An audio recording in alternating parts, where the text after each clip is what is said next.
என் பேர் ரிஷி. காரைக்குடி ஆனமலைஸில் வந்து Toyota Hyryder Urban Cruiser எடுத்திருக்கேன். வண்டி நல்லா இருக்குது, ஒயிட் கலரு, மைலேஜ் நல்லா இருக்குது, 21.5 கொடுத்துட்ருக்கு மைலேஜ். சர்வீஸ் நல்லா இருக்குது.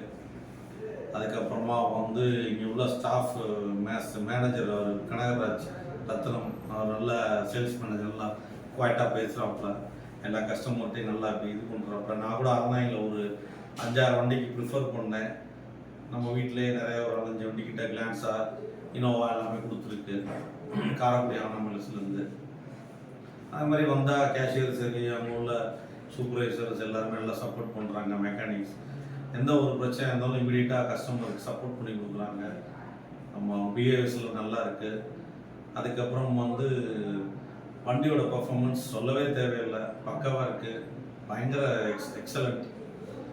பட் ஒன்லி திங் பார்த்தீங்கன்னா வண்டி கிடைக்கல, அதுதான் இஷ்யூ. இப்போ சர்வீஸும் நல்லா இருக்குது. மைலேஜ் வந்து அதை விட நல்லா இருக்குது. சில பேருக்கு மைலேஜ் கிடைக்கலன்னு சொல்கிறாங்க, அது அவங்களோட கான்செப்ட். மைலேஜ்ன்றது வந்து நம்ம ஓட்டுற பொறுத்து தான் இருக்குது மைலேஜ். அதே மாதிரி ஃபியூவல் கன்செஷன் பார்த்தீங்கன்னா நம்ம ஃபியூவல் ஒரே இடத்துல போட்டால் மட்டும் கரெக்டாக இருக்கும். வேறு இடத்துல மாற்றி போகும்போது அந்த ஃபியூவல் கன்செப்ஷன் கிடைக்காது உங்களுக்கு.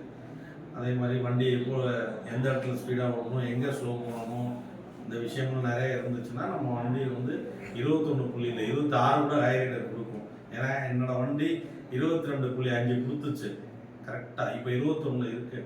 அது என்ன ரீசன்னா, ஃபஸ்ட் சர்வீஸ் பண்ணும்போது குறையும், மறுபடியும் அடுத்தது சர்வீஸ் பண்ணும்போது கரெக்டாக அதே பாயிண்ட் ஆஃப் வியூக்கு போய்க்கணும். அதே மாதிரி பார்த்தீங்கன்னா வண்டிக்குள்ளே உட்காந்தோம்னா ஒரு லெஜெண்டரில் உட்கார்ற மாதிரி இருக்குது, ஃபார்ச்சுனரில் உட்காந்து போகிற மாதிரி அந்த ஒரு தோரில் இருக்குது.